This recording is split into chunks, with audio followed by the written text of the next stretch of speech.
ကျွန်တော်ဒီနေ့ဖတ်ပြမှာကတော့မောင်ချောနယ်ကြပြပေါင်းချုပ်တွေကကြပြဆရာနဲ့ပင်လယ်ဓမြဆိုတဲ့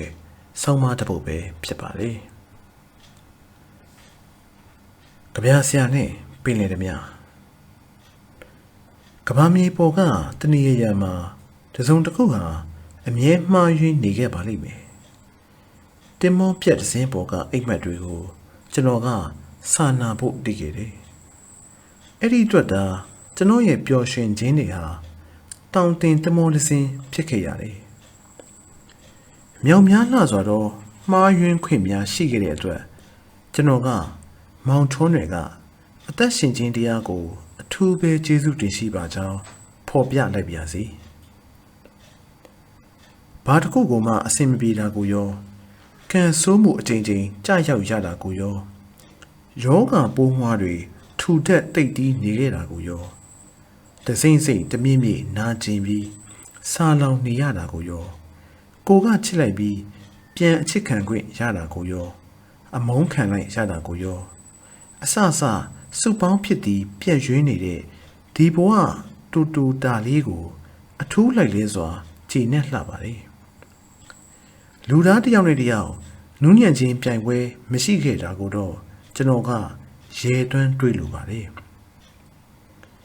ပျော်ခြင်းတဲ့အချိန်မှာလူတစ်ယောက်ရတဲ့ကိုယ်တာတော့ပဲအခွင့်ရလို့လှပါတယ်အဲ့ဒါလို့ဆိုဖြင့်ခုလက်ရှိခန္ဓာကိုယ်နဲ့ဘဝကိုရောအသက်ရှင်ခြင်းတရားကိုရောလူတွေရဲ့ကပ်ပါပိုးဆိုတာကိုရောကျွန်တော်ကဝမ်းမြောက်ဝမ်းသာကြိုဆိုလိုက်ရပါကြောင်းအရက်တရားဓမ္မအမှားယွင်းကာမဂုဏ်ရန်သူမိတ်ဆွေအမှန်တရားရိုးသားမှုချစ်ချင်းမြတ်တာကျွန်းတဲ့မြို့ရွာနိုင်ငံနေမင်းကြီးလာမင်းဖြူဖြူခိုးပြားရောင်ကြက်ကလေးများနဲ့ငွေစပယ်စေးပေါ်ကလေးကလေးများကိုလည်းအထူးပဲကျေးဇူးတင်ရှိလာပါလေ16အောင်စားအလေးချိန်ရှိတဲ့လူသားရဲ့အသေးနှလုံးဟာတနေ့ကိုအချိန်ပေါင်းတိတိခုန်ချက်ရှိတယ်လို့စေဘက်ဆိုင်ရာကျမ်းတွေကဆိုတယ်လူတစ်ယောက်ရဲ့တနေ့တာနှလုံးခုန်ချက်ဟာအချိန်သိန်းခုန်ချက်ရှိတယ်ဆိုတဲ့အထက်ပါဆိုလိုချက်ကိုကျွန်တော်လက်ခံပါတယ်ဒါပေမဲ့ကျွန်တော်အလိုရတော့အချိန်သိန်းတိခုန်ချက်ဟာထိချက်တစ်ချက်မဖြစ်နိုင်ဘူးအခိုက်တဲ့တစ်ခုမဖြစ်နိုင်ဘူးခိုက်ထိချက်တစ်ချက်မရနိုင်ဘူးပြီးတော့ထိချက်တစ်ချက်ဟာလည်းမှော်သားတက်မစေးကနိုင်မပါဝင်နိုင်ပြန်ဘူးခိုက်ထိချက်အဖိတ်စင်ရှိတယ်လို့မှော်သားအထူအပါလဲကွဲသွားနိုင်ပါသေးတယ်ထားပါတော့ထိချက်တစ်ချက်လည်းဖြစ်ခဲ့ပြီးအခိုက်ထက်လည်းဖြစ်ခဲ့ပြီးမှော်သားထက်လည်းပါဝင်ခဲ့ပြီးဆိုရင်တော့အဲ့ဒါဟာအနုပညာပဲကြပြပဲအစစ်ယေဒနာပဲပေါ့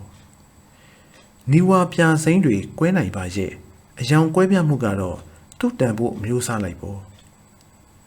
ရှိပါစေလူဆိုတာဖျားတခင်ကကိုယ့်ကိုဘာပေးလိုက်တယ်ဆိုတာသိဖို့လိုတယ်လို့ကျွန်တော်ခံယူထားတယ်ဖျားတခင်ကကျွန်တော်ကိုအဲ့ဒါပေးခဲ့တယ်ကြပြကျွန်တော်ကတီတီမွားမွားဘဝတူတူလေးမှာပင်ကိုလံဘတ်ဖြစ်ခြင်းနဲ့နေတစ်ပဲတစ်တွေရှာဖွေခြင်းနဲ့ကျွန်းတစ်မြေတစ်တွေစိတ်ဝင်စားတယ်လူသားတစ်ယောက်ဟာဘလောက်ဝတ်အားပျော်ရွှင်လင်းထိန်နိုင်တယ်လေကျွန်တော်ကမန်ဒန်ဂျူရီလေးဖြစ်လိုက်ခြင်းနေတယ်ပြီးတော့အက်ဒီဆန်ပြီးတော့မိုက်ကယ်အင်ဂျလိုဖြူရီနတီပြီးတော့ကြပြဆရာအိုမာခရန်လေးပါတယ်ပေါ့သူတို့လိုပဲဝိုင်မူမူနက်ခက်ပေတွေမှာကျွမ်းကျင်သူပြီးတော့ပြက်ကလေးတစ်တွေဘာတွေတီးထွင်းခြင်းနဲ့ကဘာကျော်ဆိုတော်တယောက်ကသူ့တချင်းအဘက်ကိုဟော့တလို့နာမည်ပေးခဲ့တယ်ပင်လယ်ဓမြနဲ့ကြပြဆရာလေ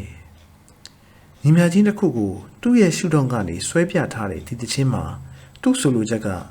ပင်လယ်ဓမြတွေကလည်းယေဒနာကျွန်းကိုရှာဖွေခဲ့ကြတယ်ကြပြဆရာတွေကလည်းယေဒနာကျွန်းကိုရှာဖွေခဲ့ကြတဲ့သူတွေဖြစ်ပါလေတယ်ကဘာမြေကြီးရဲ့ရင်ကောင်းတွေကိုအနက်ဆိုင်ဆုံးတူးဆွလာတဲ့မြေတူးဓမ္မဟာသူ့လက်ထက်ကတန်တူရင်းတစ်ချက်အတူးမှားရင်